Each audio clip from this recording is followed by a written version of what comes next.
This channel is for immature audiences only. It is not for children, only for childish adults. We might play some video games that kids also like, but we say words like fuck and shit with alarming frequency and make crude, inappropriate, and morbid jokes all the damn time. Level 0 NPCs assumes no responsibility if your idiot spawn watches this and gets traumatized.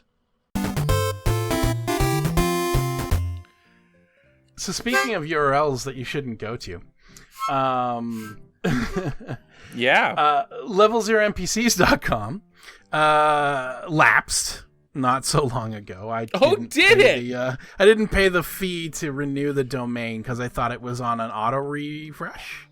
Apparently it wasn't, because my credit card rolled over, and so my CCV, or whatever the hell they call it, was no longer valid. So I don't check Level 0 NPCs or the email attached to level0npcs.com very often. So yeah, if you wish to access Level 0 NPCs content off of YouTube for whatever reason, I don't think we ever got very much traffic, so I'm not super worried about it. But someone is squatting the Level 0 NPCs domain now. I'll just wait a year and renew it when they realize that, like, I'm not playing ball there. And in the meantime, I've registered level0npcs.org. Also, to which badlifechoices.org also continues to redirect. So. I mean, can you name a more not-for-profit organization than this? I mean, we're a negative profit organization, really. Negative profit organization. I have spent a lot more money than Level 0 NPCs has ever generated. And it has generated no money. I mean, like, technically, I think we're close to, like, qualifying for our first payout after 5 years. And that's of the accumulation of 5 years. Yeah, but, you know. Also, like, our time here on the show may or may not be valuable. That's up to our viewers to decide. But our time in general is pretty valuable. All of us have skills that people pay for. Yeah, that's true. So, like, we're putting our time into this, and that time is, in a certain sense, money. Yeah, so it's a pretty deep negative profit overall. And we're all, like, you know, like, professionals who've been at it for, like, a decade or more at this point. So, like, you know, if we really ran the numbers, I think, of, like, how much our hourly salary is against the hours that we put into this show, which is, you know, really, you know, an hour a week, give or take, for most of the team. Yeah. And then an extra hour, maybe 2 for me. Because I don't put a lot of additional effort into the video editing. Right. But, yeah.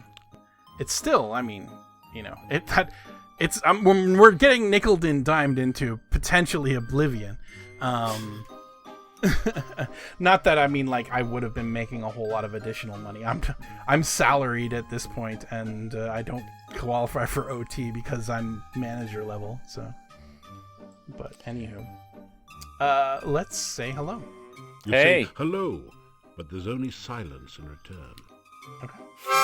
Nothing from the giggle bush. Gotcha. 1 and 2 and 3 make 6. Who hides her hut behind trick sticks? Magic message. Bushes here. In the rhyme with disappear.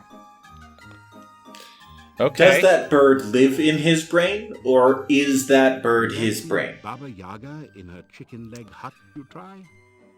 Baba baby, that's the one. An ogress who is loads of fun. I think the bird lives in his brain. It's possible. I mean, does he have to have a brain? He is an enchanted wood creature. That's true. He might not work the same. Without knowing, check your guesses first by going. That's actually not wood, though. That's just gross, leathery mummy skin. Yeah, he's not actually a tree spirit. He is just undead. He's like actually an extremely powerful lich moonlighting as a leshy. You smell like bacon and vinegar, buddy. Not into it. He smells like meat kombucha. Gross. So for those of you who didn't join us in the first episode, which, is apparently a thing for some reason, based on our numbers, Andrew and Lou, they're not here, and, we miss them dearly. I hope they're, what they're doing for this, fucking hour it takes out of their day. It's worth it. I hope they're suffering for leaving us in the lurch. We can say whatever we want about them because they're not going to watch this. The sheep have breached into Lou's home. He tried to make his way out. He got his sheep shovel out, and he was going to shovel his way through the sheep. Oh, Jesus. Yeah, good old sheep shovel. But instead, the sheep just breached into his home, and now it's, a kind of docile pandemonium. There's sheep everywhere. It's true. By recruiting Lou into the level 0 NPCs, we lost a dedicated viewer. That's true. I bet he doesn't watch it anymore. That's the problem. Now that he's one of us, he doesn't watch it. So he doesn't need to. He's part of it. He's part of the action, He's completely disillusioned by now, one would imagine. It's just another piece of evidence at how sort of unsuccessful we are at this particular enterprise. We found our biggest fan and added him to the goddamn group. Let's see what's going on in the world today. It's time to play Let's Date Ourselves. And I don't mean in the cool way where you take yourself out and, buy yourself a couple drinks and, maybe get a little handsy with yourself. Fuck yourself in the back of a Buick. I don't mean that. I mean, we're going to date ourselves as in, hey, this is not going to end. How old are we? Well, yeah, there's that. Also, but you can also tell the age of this episode by if I go through the news. Oh, sure. Hey, current events. So the Olympics are happening right now in Tokyo. The 2020 Olympics, which is just funny. Is it? I guess it is the 2020 Olympics, isn't it? It's all the branding is 2020. Just done this year instead. Yeah. I heard that they made special little fragile beds so that the Olympians wouldn't fuck. Well, apparently they aren't particularly fragile. They're actually just meant to be eco-friendly, from what I read. They're just made of cardboard. So it's not a contraceptive measure. Yeah, I mean, this is Japan. They don't give a shit. Like, anti-fucking measures? Why? Well, I think it's because the because ongoing pandemic. Olympians are notorious for fucking like rabbits, and also because of COVID. Yeah, well, that's absolutely the case. It's just you get a bunch of people who are, preparing for one of the most anxiety-inducing and taxing things that a human body can endure, and you just pack them all together with all these other young, beautiful people with perfect bodies and, nerves. Hi, I'd hoped you'd come back. It gets lonely here with no one to talk to but the fish. Is she? We'd better not touch. I'd have to drag you to your death, and I really don't want to do that. You've been kind to me, and I like you. Is she a marry option? Because I'm into her, She's blonde in the wide shots, but green in the close-up shots. Actually, there's a lot of blondes out there that are actually green-haired. When you look closely. The only place I've been besides the lake is a swamp, and that's not exactly a tourist attraction. I may have been places while I was alive, but I can't remember back that far. Huh. I swim a lot and comb my hair and look for people to drag to their deaths. It's not exactly a busy schedule. Enough! What can we give her? Flowers. I worked with an Olympian for a while. He was an Olympic swimmer. His name was David. You are the kind and he was like He was handsome to the point where it was weird that he had a job. It was great talking to you again. Come back soon.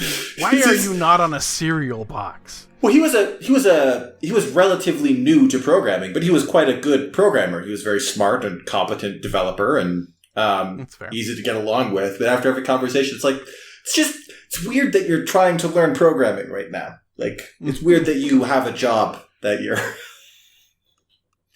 Yeah. As someone who's like enormously beautiful myself, I totally get that. People give that to me all the time. They're like, "What are you even doing here? Get out." You know? I think that's just what they say to you when you're actually not meant to be there, Matt. You need to leave now. I'm sorry, sir. I think you should leave. This is a Wendy's, sir. Put your pants back on. You do not belong here. I'm not beautiful. I mean, I'm beautiful in like that, you know, like, I'm beautiful no matter what they say. Wait, but you know. Words can bring me down. Oh, no. I'm now only, like, maybe 30% sure that the Olympian's name was David. Doesn't matter. Doesn't matter. He was a coworker that you guys don't know. He's a real guy. I promise he was real. But he, can't seem to recall anyone's name from that time in my life. It's okay. It's okay. Oh, man. Let's see if we have any more questions for Glory. Spoilers, we don't. But let's go. Sure? Let's go there anyway. Let's go check. Let's go check. This is one of those weird moments where, like, for a lot of our viewers, it's been the same amount of time between the last episode and this episode for both us and Your them. legs are too stiff. But between this episode and the next episode, it might be seconds for our viewers, and it'll be ages for us. It's true. It's true. Literal ages. There will be a catastrophic event, and either we will be brought back as computer programs, or there will be a flash ice age, and we will thaw to continue.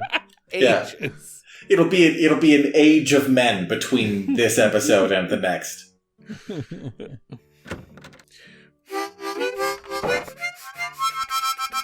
For some reason, the alien race that has repopulated the Earth felt, after reviewing the tapes, You unlock the door. that we were worth bringing back for entertainment, so we will be put into the man zoo.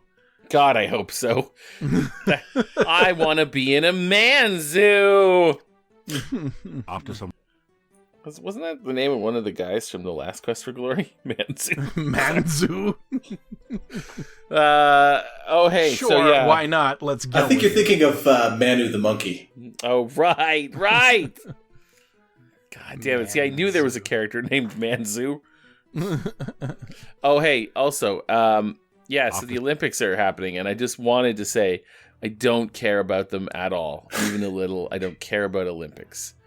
I don't care about Japan hosting them. rugged individualist, are you? I apologize. Continue. Just that really sandbagged you there, Matt. Like, Yeah, I threw my fucking harmonica across the room.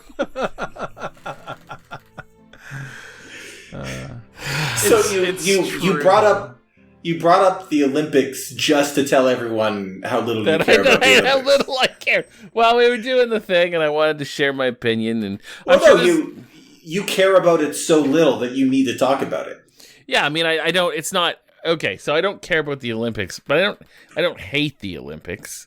You know, maybe I don't know if I have an active distance. Maybe I do. I don't think so. Of Olympians. Maybe no, not. I don't mind the people themselves. I'm sure they worked hard. I'm Might also be more like, of a passive disdain. yeah, like I don't care if somebody loves the Olympics. Like I don't care if somebody like gets like the fucking ring tattoos and they're like, oh yeah, give me the fucking Olympics. I'm gonna remove myself. Oh yeah. You know, I don't care. I don't fucking care. I don't care if that's what you're all about. If you want to love the Olympics, man, you fucking go. I don't. You know what? You go. But you know what? I don't need to. I don't need to, and I don't need to. All right? Summer or winter. Yeah, I'm not way into the Olympics either. I was though at one point, you know. I think we all were at one point. I think like one of those things. My son was born in 2008, and when he was born, and he was but a newborn babe in the cradle, he would keep us up all night by screaming because he was a fucking baby. And the only thing to watch was the goddamn Olympics that were on TV at night. So I would watch a lot of Olympics that time, and I sort of kind of got into it. And I don't know, I can't remember where it took place, but it was clearly somewhere on the other side of the world. It was Beijing. There you go. See, because I looked it up. But yeah, those were the days.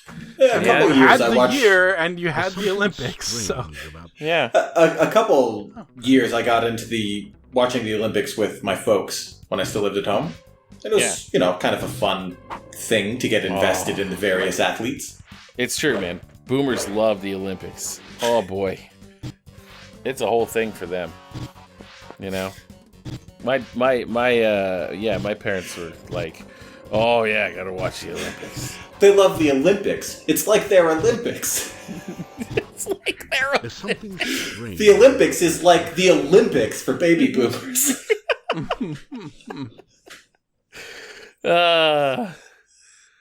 And hey, I'm sure there's a lot of people, our age that are into the Olympics, and good.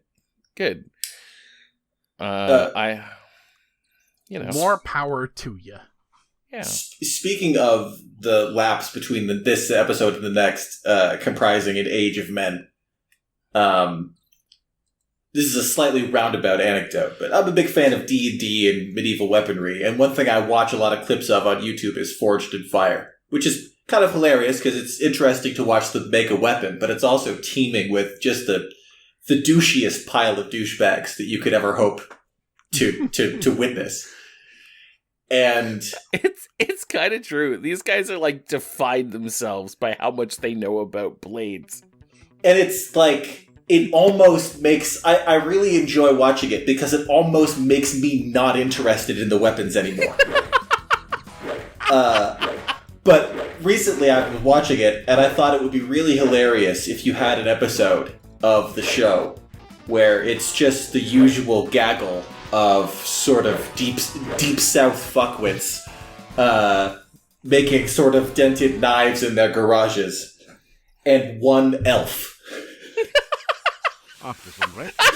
And they're all introducing themselves like, yeah, my name's Chad. I live in Florida. I've been a bladesmith for 10 years, and it's like, oh yeah, my name's Trent. I'm 19. I'm new to this.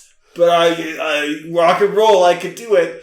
And then the next guy's like, my name is Thilenielel. I have been making swords for an age of men. When the world was young, long before your kind walked these lands. And they all, they do the first few challenges, and they all go home to their home forges, and it's just...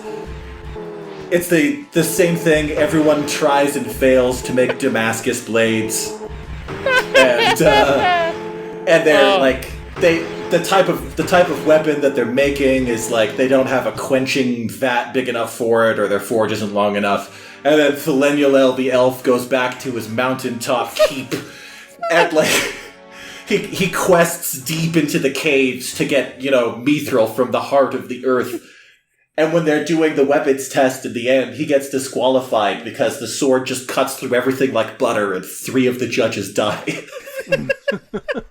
We died! I fought a wraith and I wasn't ready for it. And when was the last time we saved? Moments before. I knew that we were in potentially danger, so I saved in the room just north of this one. But oh, thank God. Yeah. Oh my God, that would be an amazing Forged in Fire.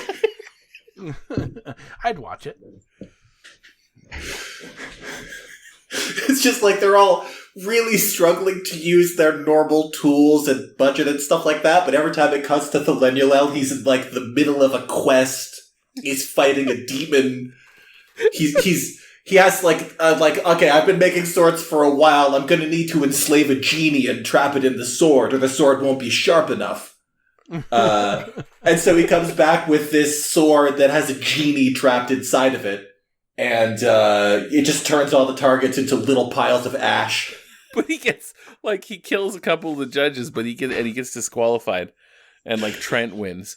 But, the next episode, Thelenuel's a judge. For sure. Oh, absolutely. Judging human blades. He gets more and more depressed and intoxicated as the series goes on. I don't know why I signed the contract for such a long time. I mean, it's not long to me, but isn't it? Isn't it? It feels like forever. It's a demon pact. This is but a sneeze in the lifetime of an elf, and I'm already hating it. All right, everybody. I guess we're gonna stay dead for a while. Well, between episodes, at least. I figure we pretty much hit a good stopping point. Yeah, no, it's fair. Hey, listen, everybody's stick and stay, be cool, live life, love, laugh, lose, don't lose. I mean, lose if you have to. Lose sometimes. Lose gracefully. Lose gratefully. Lose gratefully. Be grateful for your losses. Thank you, Master. May I have another? And there it is. Just stick and stay. Yeah, just stick and stay.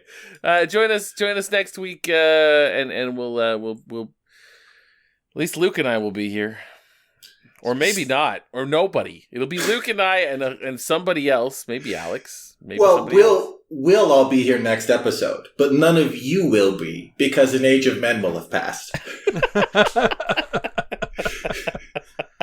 You'll all have been dead for millennia, and no one will even understand the next episode. To the aliens watching this, thanks. What we're speaking right now will be a forgotten language next episode. Humanity will have evolved to becoming a Type 3 civilization. Or all dead.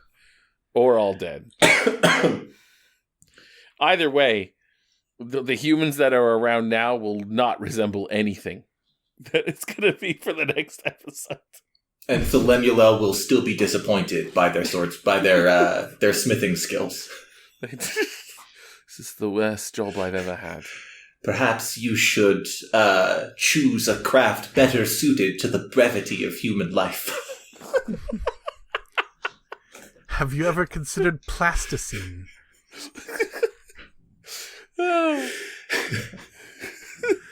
I hear you humans do brilliant cave drawings. Perhaps you should stick to that. We're out of questions for Glory, so go to it. So what the fuck, guys? I know, right? Idris. I mean, I wouldn't either if I wasn't sure if I was going to get an answer to it for 3 months. Joseph Davies. Come on, everybody. Matthew Higdon. You of all people should be fucking... You gave us the vampire shit question. It's true. I know that because it's all up in front of me. It's not... That did not pull that from my brain. All right, everybody. Friggin' see you later, I guess. Friggin'. I'm spending a lot of time around my kids, okay? That's true. Friggin'. Fuck. And cut.